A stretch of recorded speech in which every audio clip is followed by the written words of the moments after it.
Alright, so let's think here. The engine would be rotating this way. If you grab this, it would screw down with the engine rotating that way. So, the engine's rotating that way and this screws down. Alright, I'm going to put so I got my screwdriver, threw a piece of pipe through it there, and then I'm going to take a piece of pipe through this wrench and hope I can break it open. I got that thing off by beating it with the wrench. All that happened was my screwdriver made a pating sound and disappeared. I don't know where it's at. Time for a new approach. I'm clearly not going to be able to torque this thing off, so maybe I can shock it off. So yeah, I'm going to try locking that up with this drill bit, which ain't very strong, but then I'm going to be hammering on that thing at a high speed, hoping to break it loose.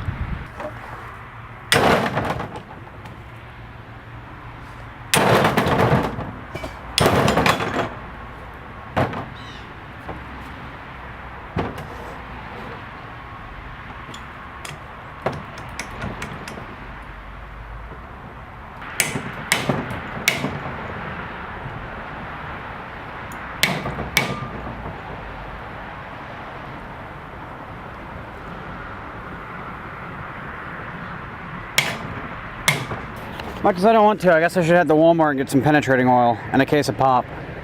Alright, looks like this thing will get some overnight soakage since it's getting dark. And the forward wheeler has been treating me mighty nice today. I had to take a couple of stops because I had to fill up the gas tank when so I went to the gas station. You know what? So the brake, when I pulled up here, almost didn't stall out when I put it in. If I gave it gas, it probably wouldn't. And I started the thing with the clutch and gear, no grease, when I left Walmart. So, and both times I had the thing in neutral to start it, and or the 2 times before I had the thing in neutral to start it, and I just, put my foot down like that to give it a little extra stop. But yeah, the drive system's breaking in. Everything's starting to work really good. There's a bit of belt slip. In fact, when it's belt off time for this guy, what I probably should do is, for one, move that pulley somewhere back, but make it so there's a pulley from the top and the bottom that pinches. It'll be a little more elaborate, but it'll make it so I can have a bigger belt with more belt slip, and then when the clutch closes, it'll have more movement. It'll make a better functioning clutch. Ugh. And this temporary hood ain't the worst. It's nice that I have something to strap things cargo-wise onto. One more thing about this I might not have mentioned is,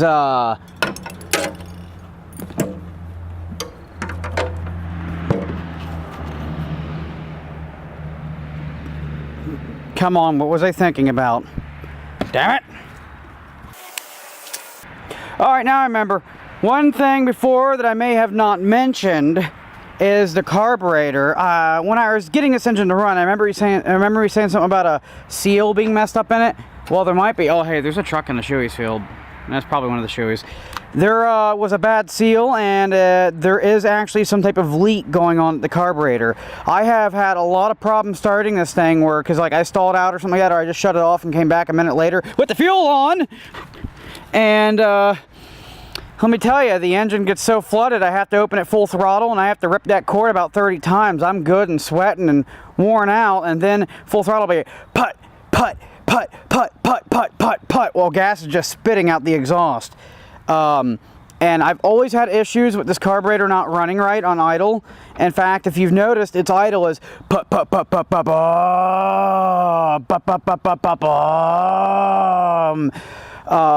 yeah, I'm sure that's probably something to do with that seal, but come build off time, I think I want to get some type of high performance aftermarketed carburetor, especially if I can find one that has adjustable idle and run jet. That would be sweet.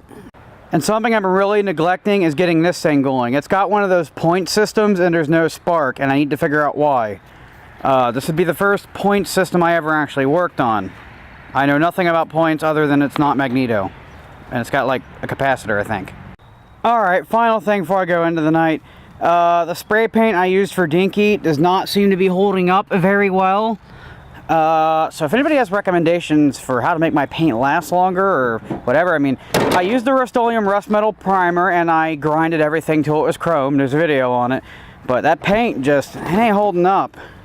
I know I need to really stay on topic, but That tent there, I quit parking the tractors in it because the chickens keep digging ruts in it. But for the winter time, I'm going to tape up the hole the Ford put in it. And then that table's going in there, so I have a shielded workbench to do things in the winter.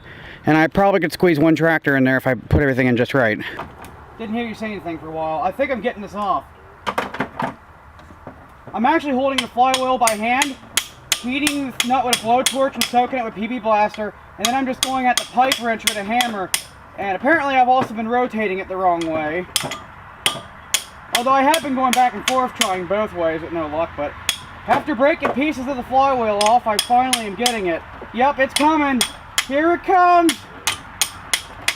I might be able to turn it by hand now. No, I can't. It's still too hard.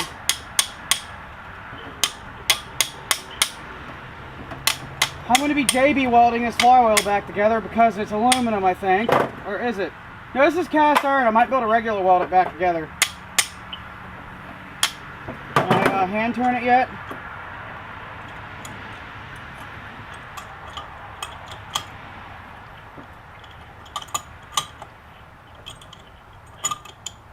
Well, this is definitely a victory.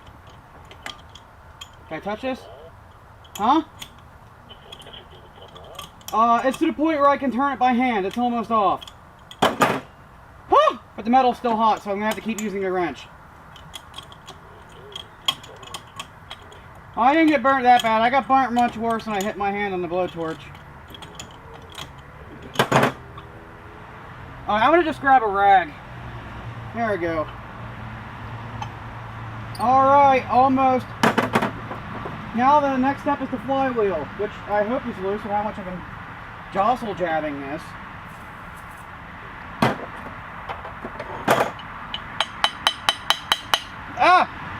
What the hell? A metal chip went in my nose! I was hitting it like a piece of metal flung off and went straight up my nose. It didn't really hurt, but I didn't like it either. I do, but safety glasses don't protect your nose.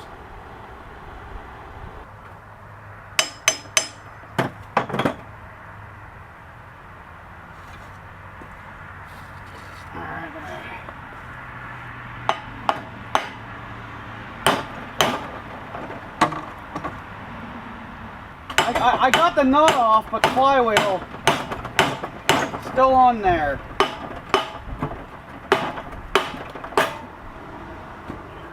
I got the nut off. That's what I've been working on the whole time, is just the nut.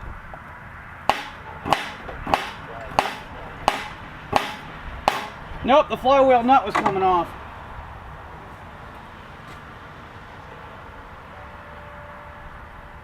Huh.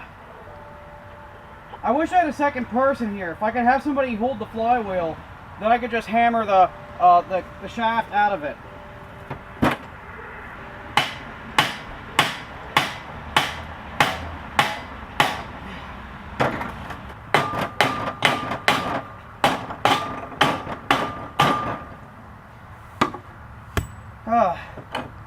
Okay, so I've been violently beating this motor with a sledgehammer. I've been propping stuff up all over it. I can't get this off. PB Blaster, blowtorch. You can see it's all burnt from me cooking it. He cooked the spider too. Yeah, I'm so giving up on this to the point that the last thing I'm going to try is trying to remove this, which I need to get to it from the blah, blah, blah. I'm going to try just moving the coil down. No, damn it, the wire's not long enough. Maybe I'll just forget about this. Yeah, screw it, I'm done. Damn. If anybody's got any advice, I can't get this off. Smack it with your left testicle. Already tried that. Right testicle. Oh, that's a new idea.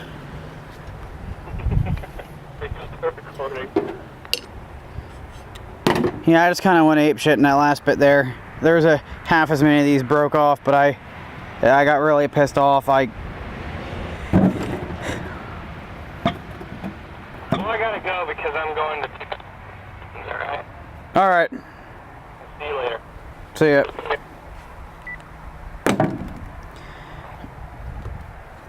Yeah. I've also destroyed some tools in the process. Oh my god, this is frustrating.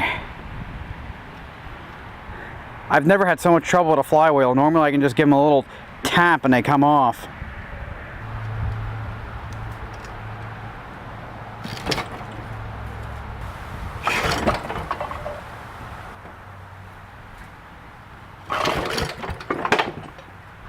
Although this thing used to start from the slowest damn pulls.